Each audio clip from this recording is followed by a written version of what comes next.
اللهم صل على محمد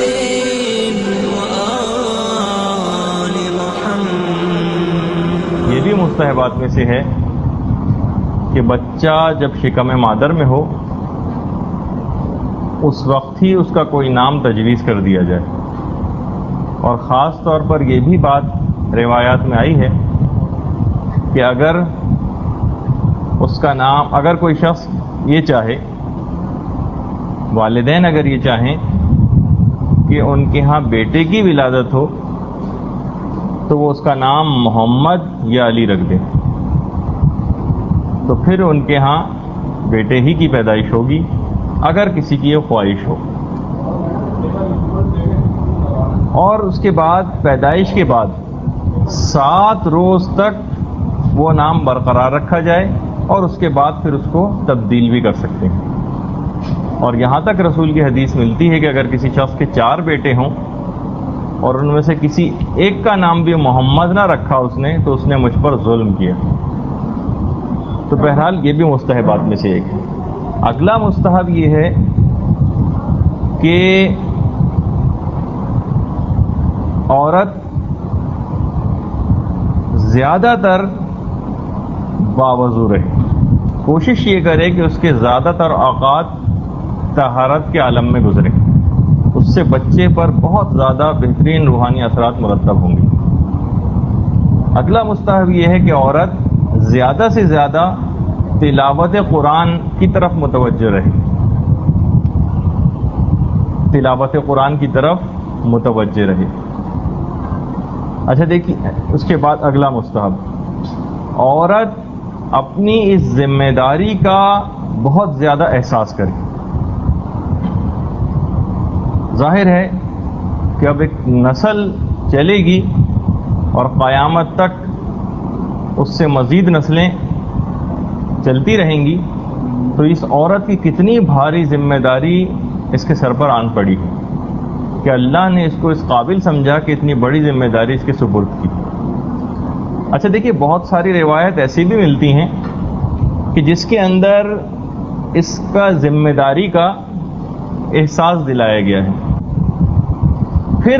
اگلی ذمہ داری جو ایک عورت کی ہے اور مستحبات میں سے ہے وہ یہ ہے کہ عورت یا حاملہ اپنی بری عادتوں کو ختم کرنے کی کوشش کرے،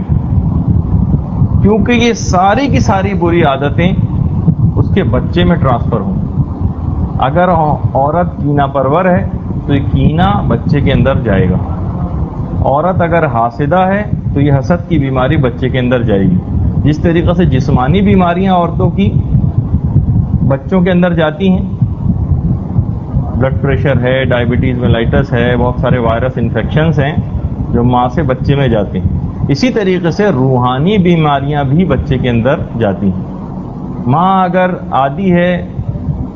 گانوں کی، فلموں کی، تو بہت مشکل ہے کہ بچہ اس سے محفوظ رہ سکے۔ تو بری عادتوں کو اپنے اوپر سے، اپنے اندر سے ہٹانا پڑے گا۔ اچھا، اس میں ایک غلطی جو خاص طور پر ہوتی ہے، تقریباً ہم نے تو زیادہ تر حاملہ عورتوں کو اس میں بحیثیت ڈاکٹر بھی مبتلا ہوتے دیکھا ہے کہ مثلا رمضان آیا تو وہ کہتی ہیں کہ بھئی حاملہ عورت یا مثلا جو لیکٹیٹنگ مدرس ہیں، دودھ پلانے والی، ان کے اوپر سے تو روزہ معاف۔ بالکل معاف نہیں ہے، اس سب وہ استثنائی کیفیات ہیں اس کے اندر کہ جب خود اس کی اپنی زندگی کو یا بچے کی صحت کو کوئی خطرہ ہو، اور عام طور پر جو روزہ ہوتا ہے اس سے دونوں کی صحت کو کوئی خطرہ لاحق نہیں ہوتا۔ انسان اگر ایسا اپنے افطار اور سحری کو ایسا اچھا مینٹین کر لے غذائی اعتبار سے، تو کوئی ضرورت نہیں پیش آئے گی کہ وہ روزے کو ترک کرے، چاہے وہ دودھ پلانے والی عورت ہو یا چاہے وہ حاملہ عورت ہو۔ تو اس میں بہت زیادہ کہ بس جس میں جیسی ہی وہ عورتیں مبتلا ہوئیں اور فوری طور پر وہ یہ سمجھ لیتی ہیں کہ اب تو ہم پر سے روزہ ساقط ہو گیا۔ اچھا، اب دیکھیے، یہ جو ذمہ داریوں کے حوالے سے بھی اکثر علماء نے لکھا ہے کہ اب عورتوں کی زیادہ انٹینشنز جناب تعلیم کے اندر ہو گئی ہیں اور ہونی بھی چاہیے چلیں، لیکن مختلف عہدوں کو حاصل کرنا، مختلف وزارتوں کو حاصل کرنا، میدان سیاست میں آنا، اور ٹھیک ہے وہ سب چیزیں اپنے مقام پر ساری چیزیں جائز ہیں اگر اس کے اندر شریعت کی کوئی خلاف ورزی نہیں ہو رہی، لیکن یہ جتنے بھی یہ سب عہدے ہیں، چاہے وہ وزارت ہو، وزارت عظمیٰ ہو، وکالت ہو، ڈاکٹری ہو یا دیگر شعبے، یہ سارے مقام اور مرتبے مقام مادری سے بہت کم ہیں اگر عورت اپنی ذمہ داری کا احساس کرے۔ اچھا اب دیکھیے عورت کو کیا کرنا ہے؟ ایک صالح نسل تیار کرنی، اس کی ذمہ داری اس قدر بڑی ہے اگر وہ احساس کرے کہ اسے امام زمانہ کے سپاہی پیدا کرنے۔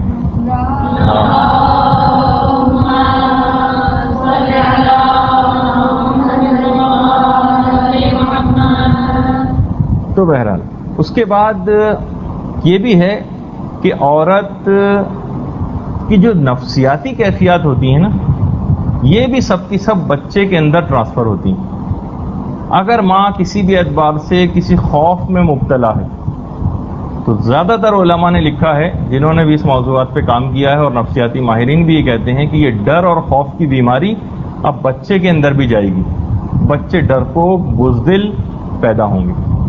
وہ جو ہماری پچھلی دفعہ گفتگو گزری تھی کہ بلند ہمتی نہیں ہے، بلند حوصلگی نہیں ہے نوجوانوں میں، کچھ کر گزرنے کی صلاحیت نہیں ہے، بس ہر وقت خوف، ڈر اور بزدلی،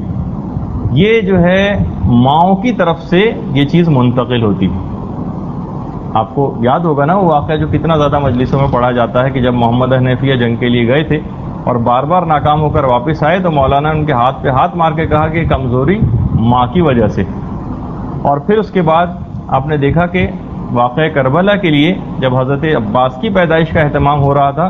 تو کیسی عربوں میں شجاع خاتون کی تلاش نے مولانا کی تھی، اور پھر ام البنین کا انتخاب عمل میں آیا تھا۔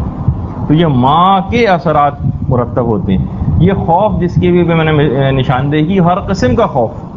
اس کے اندر ایک خوف ایک اور بھی ہے، علماء نے اس کی نشاندہی کی، وہ ہے لڑکی ہونے کا خوف۔ میں ایک ایسی نانی یا دادی سے بھی واقف ہوں کہ جو لڑکی کی پیدائش پر خاندان میں جب کہیں ہوتی ہے تو وہ بے ہوش ہو جاتی ہے۔ تو بہرحال یہ اس قسم کی جو باتیں ہیں اس پہ ہمارا جب گفتگو تھوڑی اور آگے بڑھے گی، آج تو نہیں لیکن کسی اور دن اس کے اوپر بھی ہماری گفتگو ہوگی، کیونکہ رسول کی ایک حدیث بھی ہے اس ضمن میں، فرماتے ہیں جناب رسول خدا کی بات یاد رکھو کہ خبردار کبھی بھی لڑکیوں سے کبھی کراہیت مت کرو، کیونکہ میں خود ایک لڑکی کا باپ ہوں۔ تو یہ رسول کے اوپر یہ چیز پلٹتی ہے جو آپ نے اپنے لیے پسند نہیں کی، اور اس کے اندر مین رول خواتین ہی کا ہے۔ اچھا بہرحال تو یہ جو خوف ہے یہ لازمی طور پر ٹرانسفر ہوگا۔ اچھا اب دیکھیے جتنے بھی اس وقت نفسیاتی امراض کے ماہرین ہیں وہ سب یہ کہتے ہیں کہ تقریباً جو ریشو نکالا گیا ہے وہ 66%، 66% جو نفسیاتی امراض ہیں وہ ماں سے بچے میں ٹرانسفر ہوتے ہیں۔ ماں اگر ڈپریشن اینزائٹی کی پیشنٹ ہے تو 66% یہ امکان ہوگا کہ بیماری بچے میں جائے گی۔ ماں اگر مالی خلیہ، اوہام، سپرسٹیشنز یا جو اس قسم کی چیزیں ہیں ان کے اندر اگر گرفتار ہے تو یہ چیزیں بچے کے اندر بھی جائیں گی۔ بس جو ماں کی نفسیاتی کیفیت ہے، ماں اگر شجاع ہے، بہادر ہے، دین پر عمل کرنے والی ہے، سٹینڈ لینے والی ہے تو اس کا بچہ بھی شجاع ہوگا۔ وہ خود بزدل ہے، بے وقوف ہے، احمق ہے، اور ساری زندگی فقط معمولی باتوں میں اس کے لڑتے بھڑتے گزری ہے، تو بس یہی چیزیں بچہ بھی کوئی خاص مقام حاصل نہیں کر سکے گا۔ تو اتنے زیادہ حاملہ عورت کے جو اثرات ہیں اس کے بچے میں ٹرانسفر ہوتے ہیں، بلکہ یہاں تک ہوتا ہے کہ قضیہ مولا امیر المومنین علیہ الصلوۃ والسلام کی خدمت میں آیا۔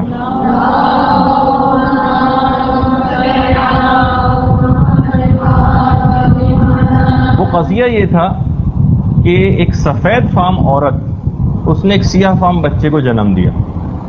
اور ظاہر ہے کہ عربوں میں بھی تھا اور آج بھی کہ مثلا اگر کسی سفید فام عورت کی نیگرو بچہ مثلا پیدا ہو تو اس پہ تو فوری طور پر الزام لگ جائے گا، اور اس عورت پر بھی لگا۔ بہرحال جب وہ کیس مولا کے پاس آیا تو مولا نے کہا کہ یہ بات بتاؤ، عورت سے بات پوچھی گئی کہ تمہارے کمرے میں کسی سیاہ فام شخص کی تو کوئی تصویر نہیں ہے، تصویر یا کوئی مجسمہ؟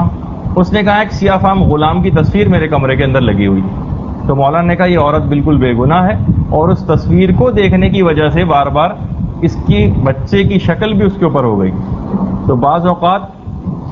اچھا گھروں میں عام طور پر رائج بھی ہے، جیسے جہاں یہ کیفیت ہوتی ہے اور بچے کی پیدائش قریب ہوتی ہے، وہاں چھوٹے اچھے بچوں کی تصویریں لگا دی جاتی ہیں. تو اب یہ آپ کو دیکھنا ہے بہرحال کہ یعنی دیکھیے سراؤنڈنگ سے کتنے زیادہ اثرات کہ اس بچے کی شکل، ماں نے کسی تصویر کو دیکھا اور اس کی شکل بالکل ویسی ہو گئی. تو بہرحال اس کے علاوہ اثرات صرف آپ کو بتانے ہیں، کیونکہ ابھی ہم حاملہ کے جو مستحبات بیان کر رہے ہیں اس کے اندر یہ بات آتی کہ ایک ہمارے ایک عالم گزرے ہیں شیخ فضل اللہ نوری، بہت بڑے عالم تھے اور مجاہد بھی تھے، ظالموں کے خلاف جہاد کر رہے تھے. تو قید کر دیے گئے. قید خانے میں کسی نے ان کو یہ اطلاع پہنچائی کہ خود آپ کا اپنا سگا بیٹا آپ کے مشن کے خلاف کام کر رہا ہے. خود آپ کا اپنا سگا بیٹا آپ کے مشن کے خلاف کام کر رہا ہے. تو انہوں نے بڑے افسوس کا اظہار کیا اور کہا کہ مجھے پتا ہے کہ ایسا تو ہونا ہی تھا.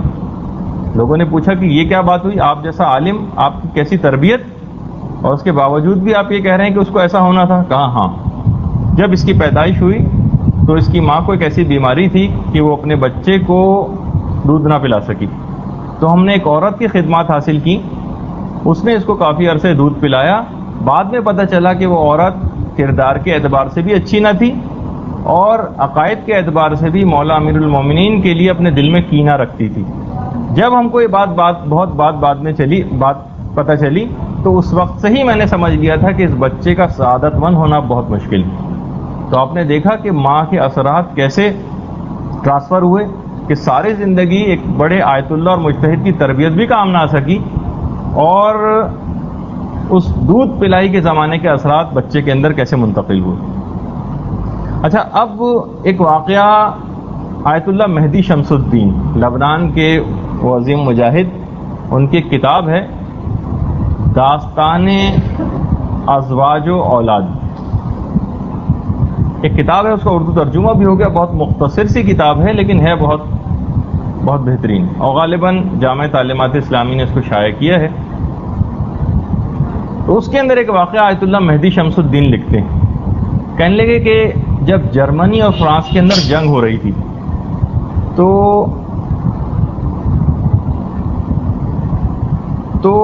فرانسیسی ایک عورت کا اس زمانے میں ایک ہاسپٹل کے اندر آپریشن ہو رہا تھا.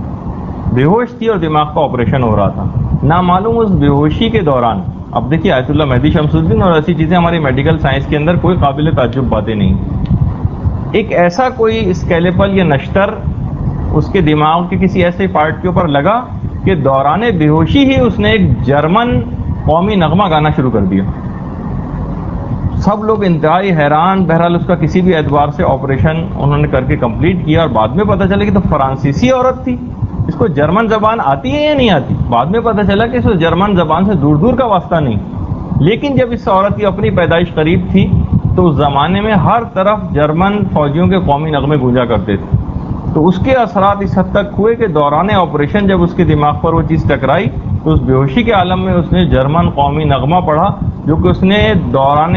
حمل جب اس کی ماں کو تھا اور وہ پیٹے میں شکمہ مادر میں تھی اس وقت کہ اس کے اوپر اثرات مرتب ہوئے. تو آپ نے یہ دیکھا کہ کس حد تک اس کے اثرات ہوتے ہیں. بڑے بڑے علماء، علامہ مجلسی کے والد ملا تقی مجلسی، میں نے کہا تھا نا آپ کو کہ مجلسی اول ان کے والد کو کہا جاتا ہے علامہ مجلسی کے، اور مجلسی ثانی وہ علامہ باقر مجلسی کہلاتے ہیں، بہار الانوار ان کی لکھی ہوئی. تو علامہ تقی مجلسی ان کے والد بھی علم اور زہد و تقوی کے اندر اپنی مثال آپ تھے. فرماتے ہیں کہ میں ایک دن اپنے بیٹے اس باقر مجلسی کے ساتھ، میں اس کو نماز جماعت پڑھاتے تھے مسجد میں اس کو ایک دن اپنے بیٹے کو اپنے ساتھ لے کر گیا. اچھا اتنا چھوٹے تھے وہ کہ انہوں نے مسجد میں کھیلنا شروع کر دیا. مسجد میں ایک جگہ ایک مشک رکھی ہوئی تھی پانی سے بھری ہوئی. کہنے لگے میرا بیٹا گیا اور اس مشک میں سوئی سے سوراخ کیا، سارا پانی مسجد میں بہہ گیا. اب دیکھا جائے تو ایک بچے کی ایک شرارت، غالباً ہم تو نظر انداز بھی کر دیں اس کو، لیکن ملا تقی مجلسی گھر میں آئے اور اپنی بیوی سے انہوں نے کہا کہ اس بچے کی پیدائش جس وقت ہو رہی تھی اس کا اہتمام تھا، اس وقت تو ہم نے اتنی زیادہ احتیاطوں پر عمل کیا کہ مجھے سمجھ نہیں آیا کہ بچے نے یہ نقصان مسجد کی مشق کو کیسے پہنچایا کہ جبکہ ہم نے کوئی گناہ نہیں کیا اور ہم نے اتنی زیادہ احتیاط کی کہ کوئی بری بات اس بچے کے اندر منتقل نہ ہونے پائے۔ تم سوچو، اپنی بیوی سے انہوں نے کہا، تم سوچو کہ آخر اس بچے نے ایسی حرکت کیوں کی۔ بیوی نے بہت دیر ان کی سوچ و بچار کی، علامہ مجلسی کی والدہ نے، اور کہا کہ ایک بات میری سمجھ میں آئی، میں ایک دفعہ جب حاملہ تھی اور یہ باقر مجلسی میرے پیٹ میں تھا تو میں پڑوس کی ایک عورت کے گھر گئی، اس کے گھر میں ایک انار کا ایک درخت تھا جس میں انار لگے ہوئے تھے، مجھے اس وقت بہت دل چاہا کہ میں یہ انار کھاؤں، تو میں نے ایک سوئی لی اور اس انار کے اندر اس کو چبھویا اور اس کا رس منہ میں لے کے تھوڑا سا چوسا، بس اس کے فوراً بعد مجھے خیال آیا کہ ارے میں نے اس کی اجازت کے بغیر یہ کام کیا ہے، تو بالکل بے عین ہی باقر مجلسی نے وہی حرکت کی کہ سوئی جا کر اس کے اندر چبھوئی، اور وہ ایک چھوٹا سا اثر بھی جو اس کے علاوہ انہیں کوئی گناہ نہیں یاد آ رہا تھا، جبکہ ہماری تو اپنی پوری زندگی فقط گناہوں سے لبریز ہے، نامعلوم کتنے گناہ کہ صرف گناہ ہی گناہ یاد آتے ہیں، نیکی کی کوئی بات یاد نہیں آتی۔ تو اس کے اندر آپ خود سوچئے کہ کس حد تک اثرات مرتب ہوں گے۔ یہاں تک دیکھیں اتنی چھوٹی باتوں کا خیال رکھنا پڑے گا، اور یہ سب چھوٹی چھوٹی باتیں ممبر کے اوپر جناب رسول خدا اور ائمہ اطہار بھی ارشاد فرماتے تھے، اور یہاں یہ موقع اگر نہیں ہوگا تو پھر یہ موقع کب آئے گا؟ اس میں غیر ضروری شرم و حیا اور اس کا کوئی موقع نہیں۔ یہاں تک ملتا ہے روایات کے اندر کہ خلوت کے مقامات پر بھی شوہر و بیوی کے کسی اور بچہ جو ان کی ظاہر کئی بچے کسی شخص کے ہو سکتے ہیں وہ بھی اس مقام پر موجود نہ ہو، کیونکہ روایات میں آیا ہے کہ اگر وہ اس مقام پر موجود ہوا تو ضرور بے ضرور یہ بچہ بڑا ہو کر زانی بنے گا۔ تو اب دیکھیے کس حد تک کتنی چھوٹی چھوٹی سی یہ باتیں ہیں، لیکن اس کے اثرات یا یہاں تک ملتا ہے کہ بہت سارے بچے جو مینٹلی ریٹارڈیڈ، ذہنی طور پر معذور بھی جو پیدا ہوتے ہیں، اس کی ایک وجہ بتائی گئی ہے، وہ یہ ہے کہ دوران خلوت کسی نامحرم کا مثلا کسی اور نامحرم کا تصور کیا جائے، دماغ کے اس گوشے میں خیال کا آ جانا بھی بچے کو معذور بنا دے گا ہمیشہ کے لیے۔ تو کس حد تک اس کے اثرات ہوتے ہیں؟ دیکھیے ہر چیزوں کے اثرات ہوتے ہیں۔ اکثر لوگ پوچھتے ہیں کہ بھیا قمر در اقرب سے کیا فرق پڑ رہا ہے؟ دیکھیے کائنات کی ہر چیز دوسرے چیز کے اوپر اثر انداز ہے۔ آپ نے دیکھا ہے کہ جب 14ویں کی رات ہوتی ہے تو سمندروں میں کیسے جوار بھاٹے اٹھتے ہیں اور کس حد تک کیسے پانی شور مچاتا ہے، یعنی کائنات کی ہر چیز دوسرے پر اثر ڈالتی ہے۔